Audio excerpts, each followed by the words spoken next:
Oke, bismillahirrahmanirrahim. Halo guys, assalamualaikum warahmatullahi wabarakatuh. Jumpa lagi bersama kami di Marola Channel. Seperti biasa kami berikan informasi baru seputar dunia perpolitikan yang semakin hari semakin memanas. Dan terima kasih banyak bagi yang telah mengklik video ini. Semoga kalian semuanya masuk surga, amin ya rabbal alamin. Guys, gempar Ahok bongkar-bongkaran siapa saja dalang mega korupsi di Pertamina ini, sehingga mengakibatkan kerugian negara hampir 200 triliun.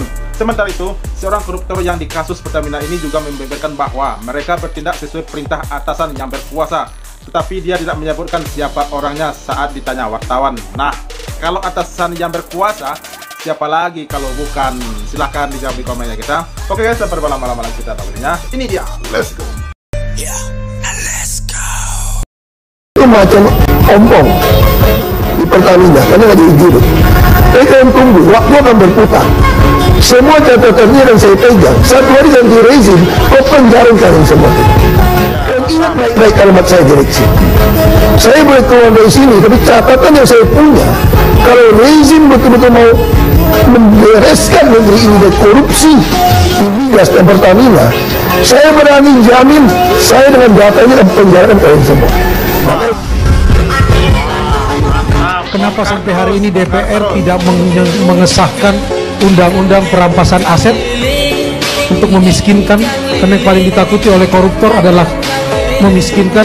Dia kan berusaha untuk kaya dengan korup karena dia takut miskin kan?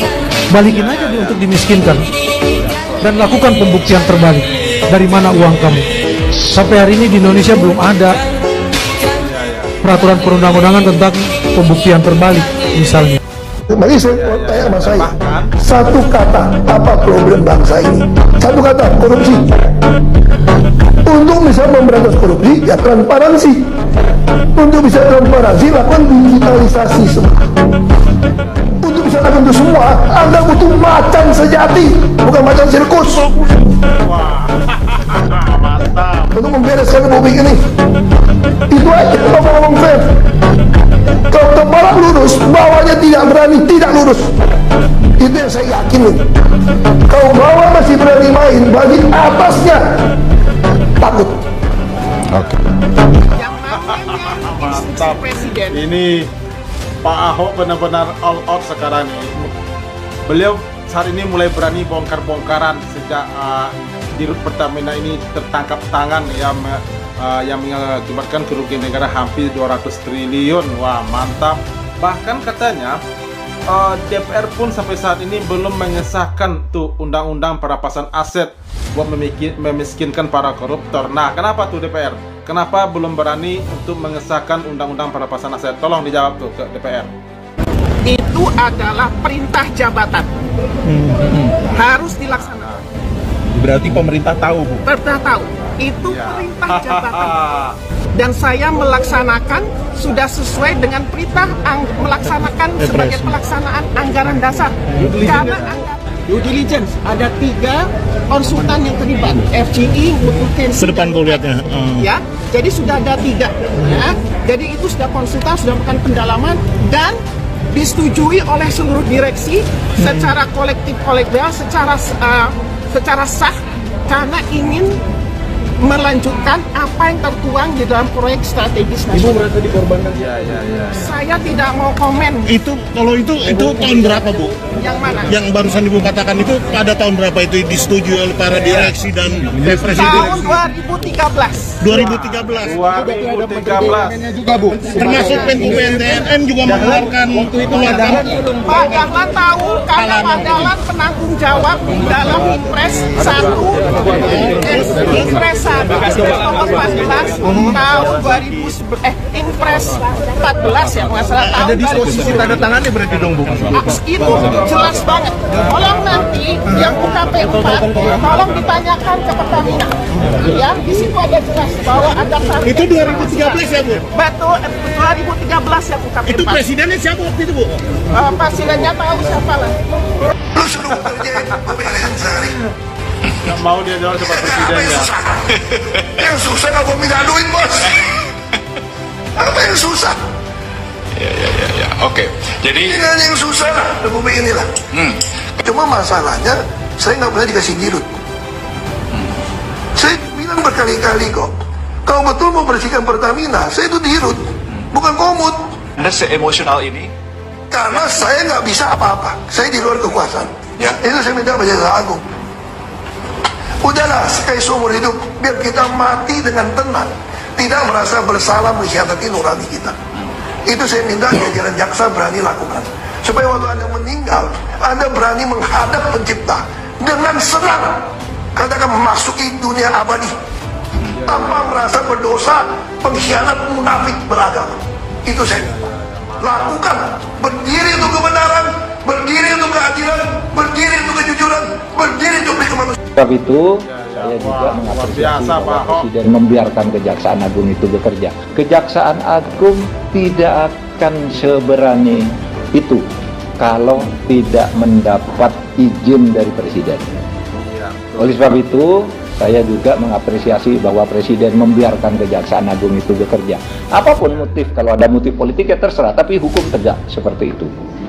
Dan itu mungkin sebuah permulaan dari langkah-langkah yang untuk selanjutnya akan dilakukan dan perlu dilakukan oleh Presiden. Nah, kita tunggu.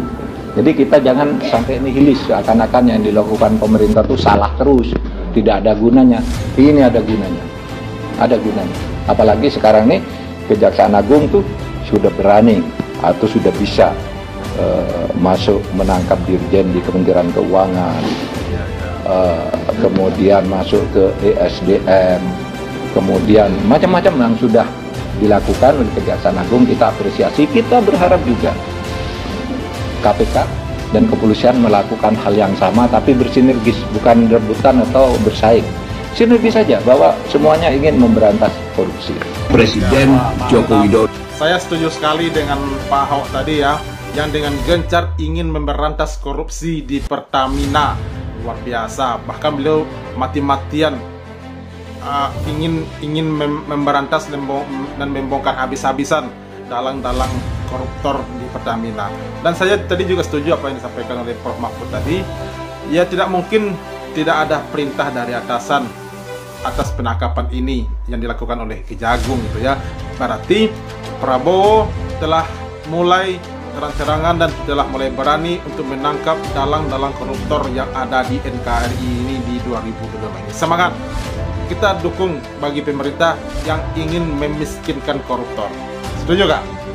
Presiden ke-7 Indonesia adalah koruptor, bahkan dinominasikan tapi dimenangkan oleh As'ad, Bashar As'ad. Tapi kita tidak perlu lagi mempersoalkan karena masih banyak Bashar yang menganggap bahwa itu adalah hoax. Karena kan beritanya udah nggak beredar, ya memang nggak beredar karena disuruh diturunkan di mana?